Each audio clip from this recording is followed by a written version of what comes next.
Devil Worship, the Sacred Books and Traditions of the Yezidis by Isya Joseph. The critical discussion of Yezidism, the religious origin of the Yezidis, the Christian tradition. But the myth of the Yezidis is not the only account that attempts to trace the religious origin. The Eastern Christians have a tradition that gives a different interpretation. It is to the effect that the people in question were originally Christians, but that ignorance brought them into their present condition. The tradition runs that the shrine of Sheikh Adi was formerly a Nestorian monastery, which was noted for the devotion of its monks.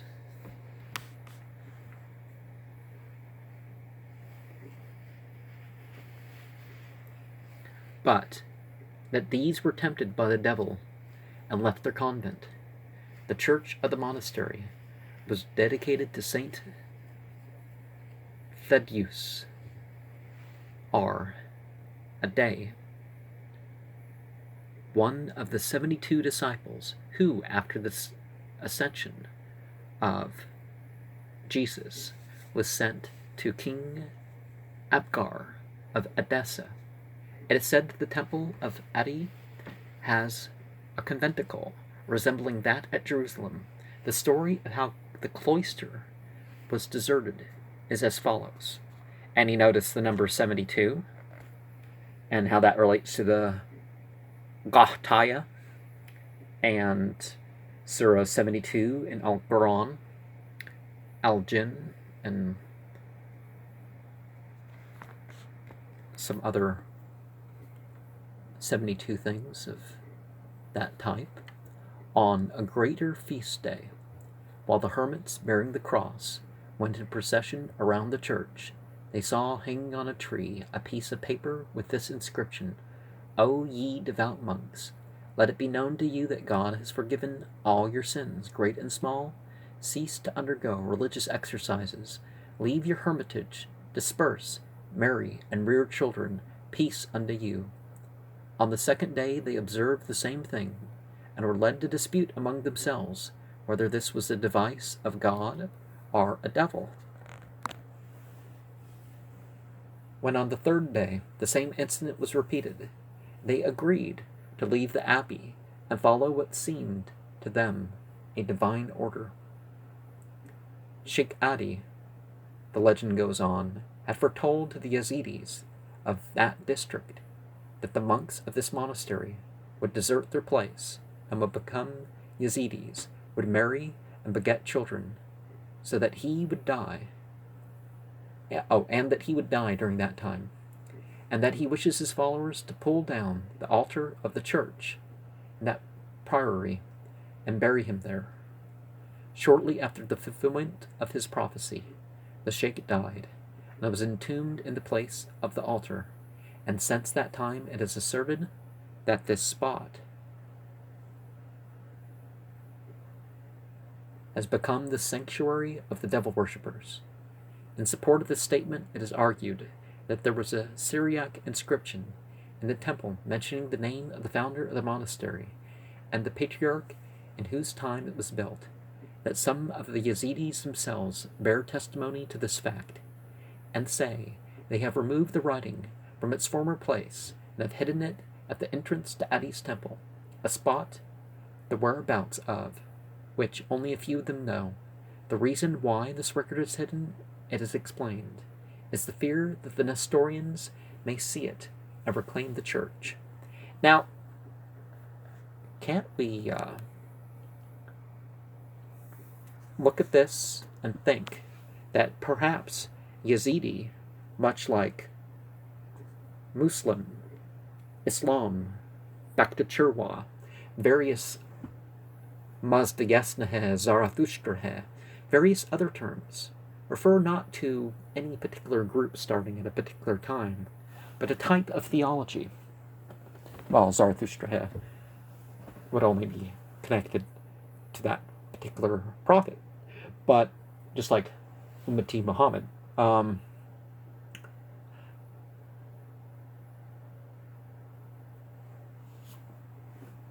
Such is the Eastern Christians' tradition relative to the origin of the Yezidis. It is, of course, merely a legend, but its character is such as to require careful examination and critical study. It may embody a measure of truth that will indirectly throw some light on the subject at hand. One noticeable thing regarding this current view is that it is not a recent invention, else it might be said to be the creation of ignorance at a time far removed from the event which it records. Asmani himself, an Oriental of distinguished scholarship, in that part of his book wherein he treats of the religion of Mesopotamia according to the natives of the country, says that the Yezidis were at one time Christians, who however in the course of time had forgotten the fundamental principles of their faith. This statement is incorporated in the writings of all Western Orientals that have traveled in the East. Another thing worthy of notice is that the Christians should have such a sacred regard for his tradition as to hand it down to posterity at the risk of their own reputation. Certainly, the Christians are not cherishing this theory with any expectation of receiving honor by assuming relation with the Yezidis. Or are they, if they really realize, like, some things, even going back to the 1800s, some of the findings, even going back to the 1800s, would indicate that perhaps the Yezidis influenced certain Christian doctrines rather the other way around.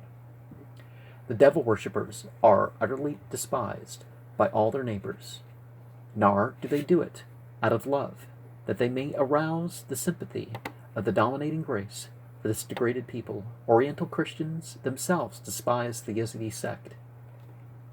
Aren't they at least one of the 72 groups that have persecuted them? The westernized Daesh group being the 73rd. There's a hymn to that effect somewhere. They would not and could not help them. There then must be some truth in a legend that leads the church to regard a despised people as having been at one time co-religionists, or the antiquity of the tradition and the unfavorable result which its entertainment causes. The only two reasons for its consideration, we might just as well dismiss it, but there are other things which go to point out some historic facts underlying the current theory. One such fact is that the family name of the Yezidis around Mosul is Dasani, the plural Dawasan. The Christians and al-Muslimin know them by this name, and they themselves also use it, and say it is the ancient name of their race, existing from time immemorial. Doesn't that connect to a blood demoness of some sort? Now, Dasani or Dasaniyat was the name of a Nestorian diocese, the appearance of which is simultaneous with the appearance of the Yezidis in these places. It is stated, moreover, that the people of Sinjar were formerly Christians belonging to the ancient Syriac church and having a very prominent diocese, which was called the Diocese of Shaka, i.e. Sinjar, and that diocese continued to exist until the middle of the 18th century. What goes to verify this tradition is that at present there is a library at Jebel Sinjar under the control of the Yezidis that consists of ancient Syriac books. They are kept in a small room guarded by a Yezidi. On Sunday and Friday of each week they burn incense and light lamps in honor of the manuscripts. Once a month they take them out in the sun to dust and preserve them from the destruction by dampness. After the door is locked, the key is kept by the sheikh, besides whom and his son, no one else is allowed to touch the books. What is more interesting, the people of Sinjar say they have inherited the library from their forefathers, who were Christians. It is pointed out, furthermore, that the names of the principal towns of the Yezidis are Syriac. Bashika comes from the house of the falsely accused or oppressed. Ba Adri, from the place of help or refuge. Bah Zani, from the house of visions or inspiration. Talhaz, from the hill of suffering, where many Christians were martyred by Persians. These are a few of many Yezidi villages having Syriac names. The Yezidis have religious practices which are found only in the Christian church. I mean, rites of baptism and the Eucharist. Yeah. No, those things go way, way, way back. Perhaps even before Mithraism.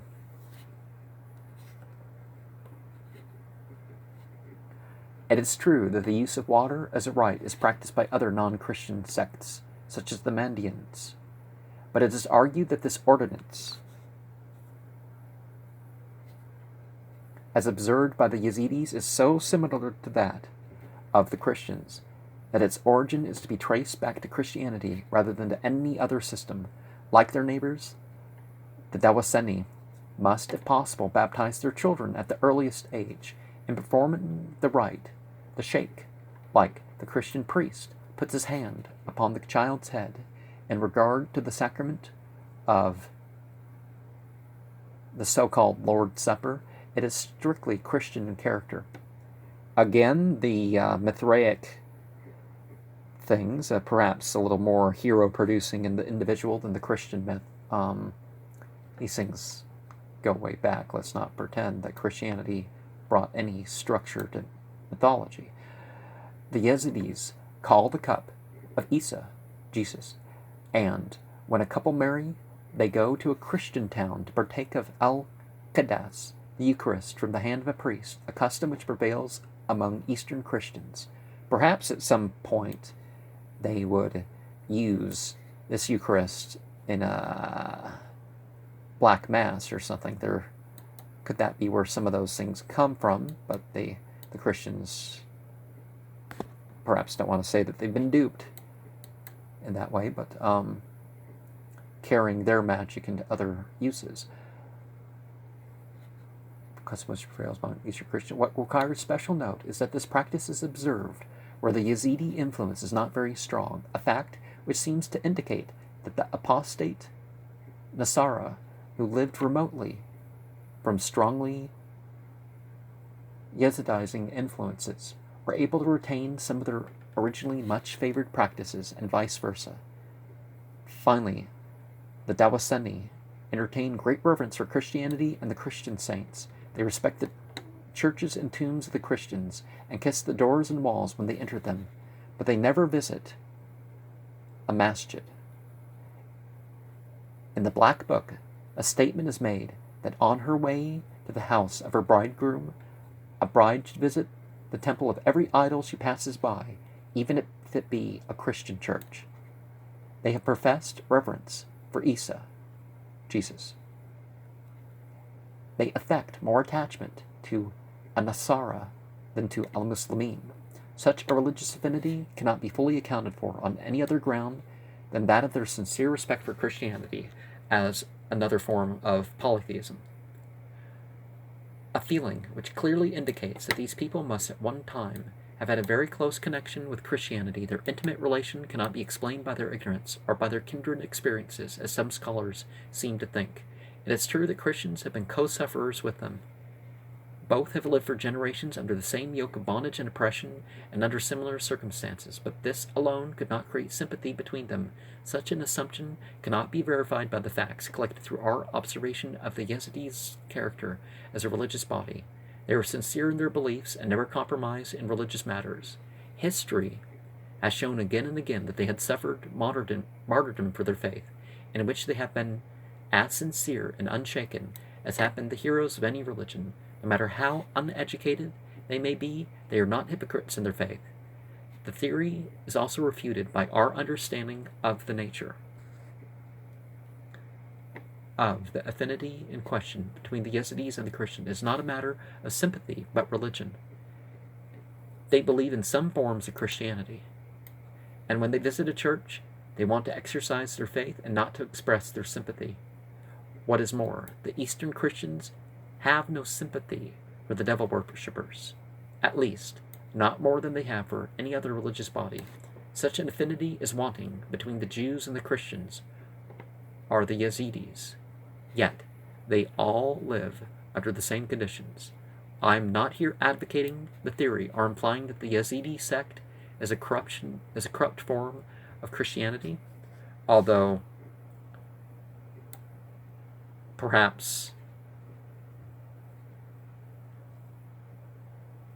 corrupted by Christianity, but am simply aiming to show that if the similarity of a certain religion with another in some phases be taken as a ground for an explanation of its origin, the Christian tradition can be regarded as a more probable theory to account for the rise of Yezidism than any other view, and hence to point out what seems to be the best position, that the explanation must be found ultimately in some historic document which will give us a reasonable clue in the tracing of the sect in the question to its founder.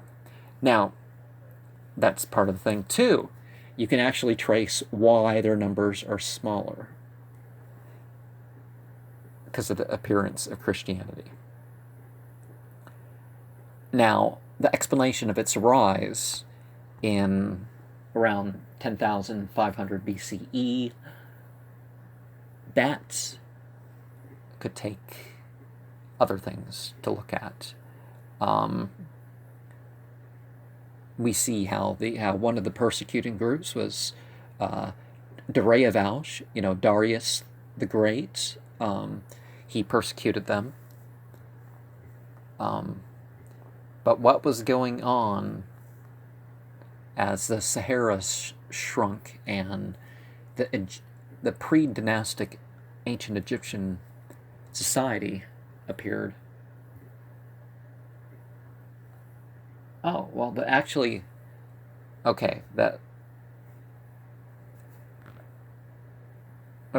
2600 something BCE, 26,000 something BCE is as far back as some of that ancient Egyptian mythology talks about. I've read this in a Budge book recently. I said that on my channel, but I'm going to leave here. There's a speculative theory of Orientalist, and that's going to have to wait for another time.